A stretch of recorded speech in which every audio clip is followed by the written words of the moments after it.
주전 700년대에 하나님께서는 하나님을 떠났던 남유다를 징계하시기 위해서 아시리아를 동원하실 것이었습니다. 결국 멸망하기는 바벨론에 의해서 멸망당했는데, 바벨론에 의해서 멸망당하기 전에 아시리아를 통해서 하나님께서 징계하시기를 원하셨습니다. 훈육하시기를 원하셨던 것입니다. 그래서 하나님께서 아시리아로 하여금 강대한 나라가 되게 하셨습니다. 참 신기합니다. 아시리아, 또 70년간 일어났던 네오 바벨론, 신바벨론, 고대 바벨론 말고 하나님께서 남쪽 유다를 벌하시기 위해서 신바벨론을 세우셔서 70년간 세울 거라 그러셨는데, 신바벨론은 70년 만에 멸망했습니다. 그런데 그 70년 동안 유다 백성들을 포로로 잡아가서 그들 가운데 거하게 했던 것입니다. 아시리아를 동원하실 그러한 상황에서 남유다는 하나님을 찾기보다 남쪽의 강국이었던 애굽을 의지할 것이었습니다. 그래서 하나님께서 뭐라고 말씀하시느냐, 너희들이 의지하는 애굽, 그리고 애굽 밑에 현재의 이디오피아에 해당되어지는 쿠시라고 하는 나라, 너희들이 의지하고자 했던 애굽과 쿠시조차도 내가 아시리아를 들어서 그들까지도 괴로움을 줄 것이다. 그래서 너희들이 결국은 우리가 의지할 바가 없게 되었구나 라고 하는 상황이 되게 할 것이다 라고 하는 것이 오늘 20장의 말씀입니다. 당시 고대 근동의 역사는 이러합니다. 주전 714년부터 700년까지 애굽이 이디오피아 곧 구스에 의해서 지배를 받게 되는데, 완전히 애굽이 멸망한 것이 아니라 일시적으로 와서 쿠스 왕, 그 이름이 사바코입니다. 사바코라고 하는 이디오피아 쿠시의 왕이 와서 애굽을 다스리는 상황이 발생할 것이었습니다.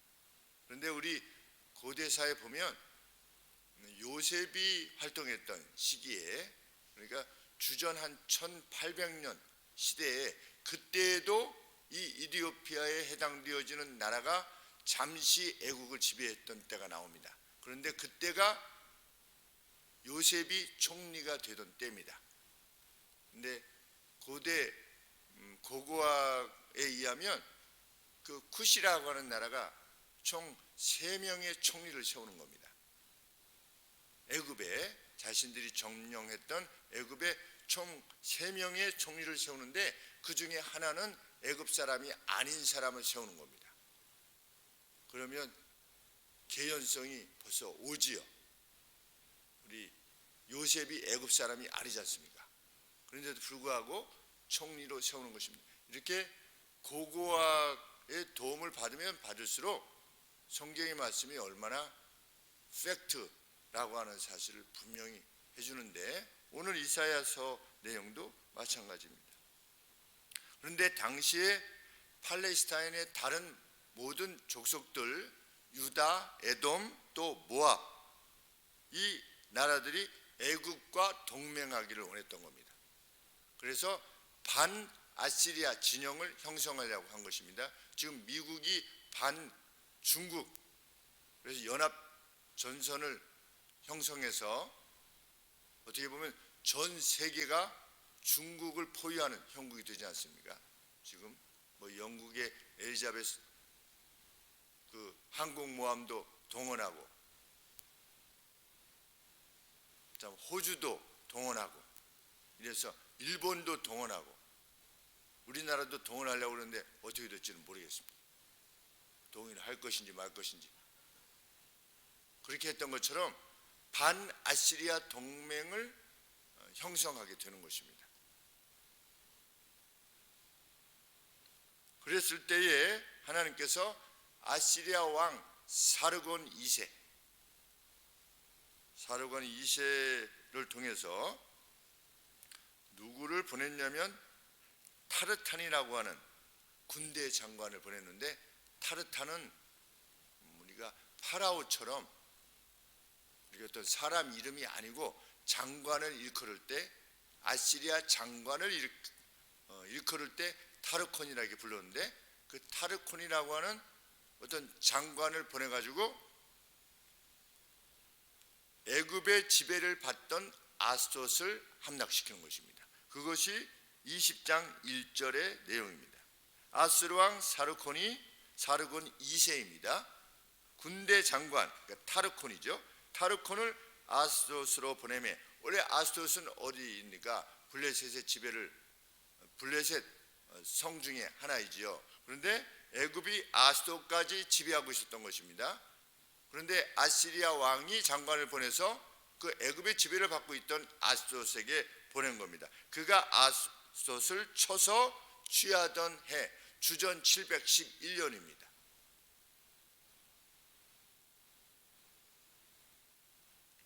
그러니까 이미 이 상황 자체는 북이스라엘이 멸망했던 때라는 것을 알게 됩니다. 왜? 주전 722년에 멸망당했으니까. 북이스라엘은 이제 남쪽 유다만 남게 된 것인데, 하나님이 북이스라엘을 들어 남쪽 유다에 대해서 언급하고 계시는데도 불구하고 유다가 이를 행하지 않으려 했던 것입니다. 그때 하나님께서 이사야를 통해서 유다 백성들에게 선언하시는 것입니다. 2절 말씀에 곧 그때 여호와께서 아모스의 아들 이사야에게 일러 가라사대 갈지어다 내 허리에서 배를 끄르고 내 발에서 신을 벗을지니라. 이재영이라고 하는 아주 유명한 주석가가 있는데, 세계적으로 유명한 주석가가 있는데, 여기서 신발을 벗었다라고 하는 것은 속옷 차림의 상태를 말하는 것이다. 이것도 뭐 다 벌거벗었다가 아니라 어떤 그러한 상태, 수치의 상태.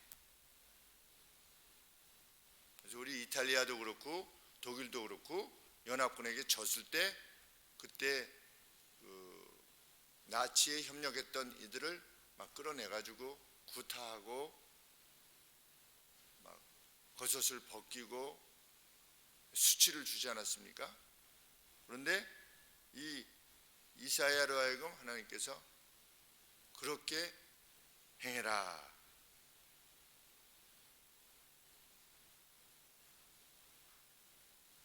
몇 년 동안? 3년 동안.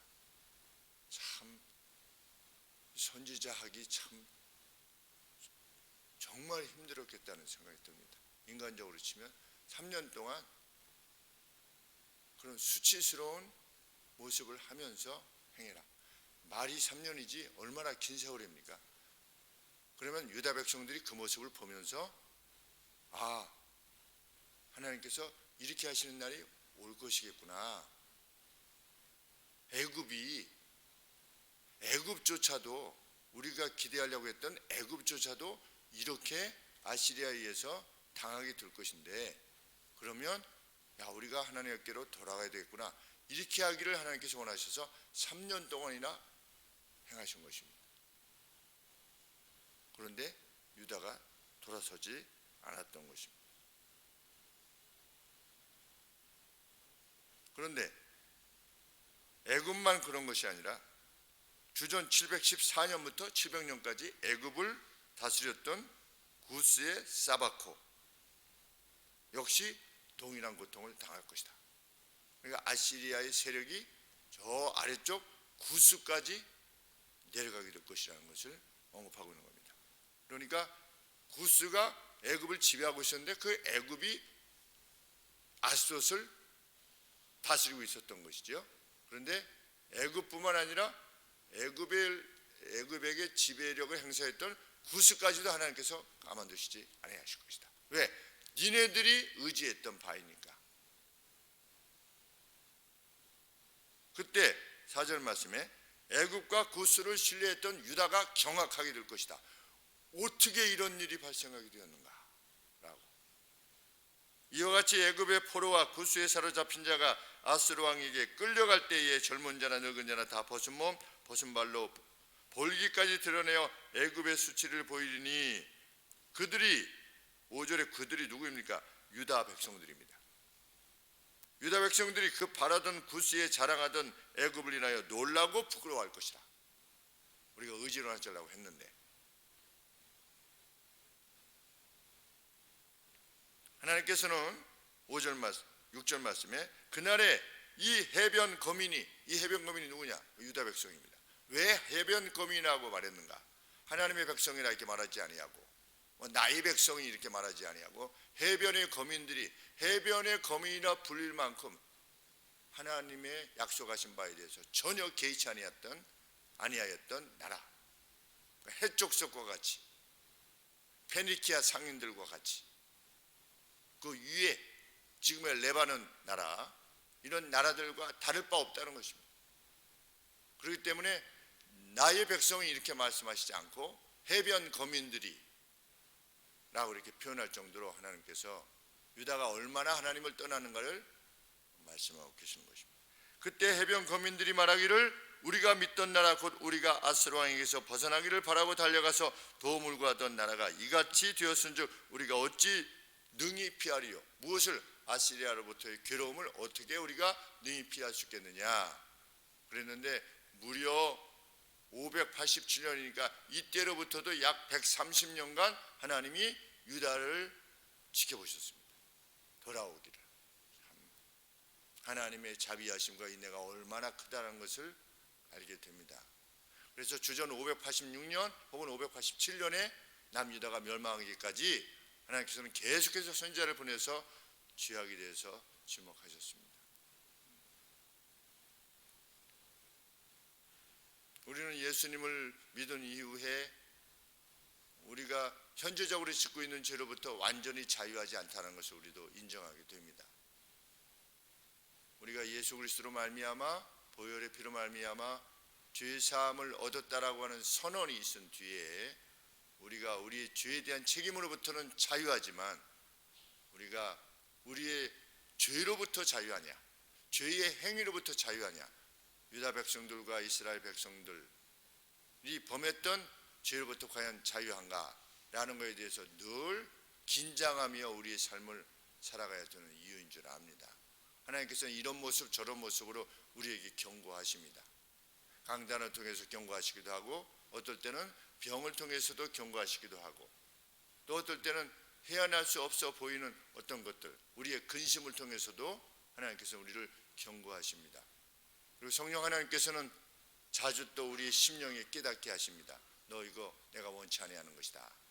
혹은 원하는 건데 너 이것을 행해라 라고 성령 하나님께서 우리에게 가르쳐 주실 때 그 음성을 우리가 듣고 행해야 된다는 것 우리를 깨닫게 됩니다. 하나님은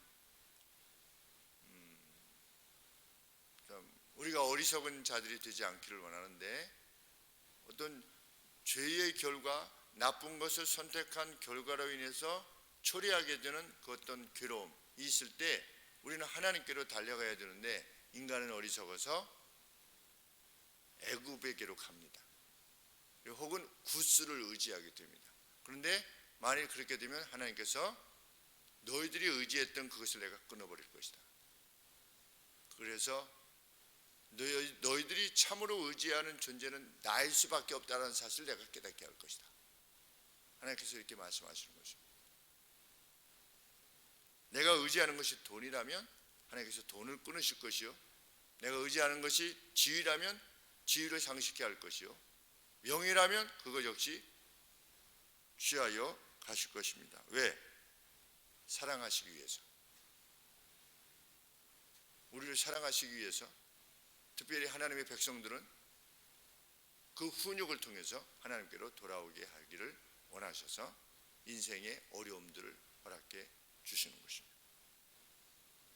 누군가 그것들을 쫓게 된다면 백성이 아니라 해변 거민들과 같이 될 것이기 때문입니다. 우리가 예수님을 믿으면서도 해변 거민들처럼 살아갈 수 있습니다. 교회는 다니나 그저 해변 거민들, 세상 사람들과 다를 바가 없는 그러한 자기 자신을 발견할 때 하나님 앞에 회개하고 또 다시 하나님 앞에로 가까이 나아가게 되는 저희가 되기를 하나님 앞에 진실로 소원하게 됩니다. 기도하겠습니다. 하나님, 우리가 참으로 의지하는 것이 무엇인가에 대해서 깊이 생각하는 이 아침이 되기를 원하며, 하나님, 우리가 직면하여 있는 그 어떤 어려움이 있다면 그것이 혹 하나님을 떠난 결과가 아닌가에 대해서도 예민한 마음을 가지고 하나님 앞에 구할 수 있도록 도와주시옵소서. 우리의 미련함으로 인하여서 미처 깨닫지 못한다면 성령 하나님 심령이 깊이 찾아와 주셔서 우리로 일깨워 주시고 죄악을 버리게 하여 주옵소서. 해변 거민이 아니라 하나님의 거룩한 백성으로 살게 하옵소서. 연약하여 계시는 우리 정영규 집사님 하나님 완전한 회복을 허락하여 주시기를 소원하옵고,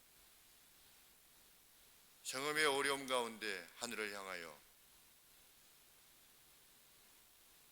하나님의 얼굴을 구하는 주의 백성들을 주께서 기억하여 주시고, 그들이 심령을 다하여서 하나님을 향하여 싸우니 주님께서 기억하시고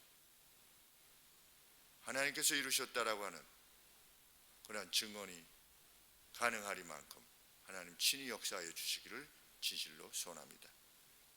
우리의 대통령을 선출하는 이 일에 있어서도 주님 기억하여 주시고, 저희들의 죄악으로 말미암아 폭군이 혹은 악한 자가 이 땅의 지도자가 되지 않도록 하나님께서 우리를 불쌍히 여겨주시고, 우리가 우리의 죄들에 대해서, 우리의 교회들이 우리들이 하나님 앞에 행했던 모든 죄들에 대해서 깊이 엎드려 구하는 이 시기들이 될 수 있도록 하나님 긍휼히 여겨 주시옵소서. 예수님의 거룩하신 이름으로 기도합니다.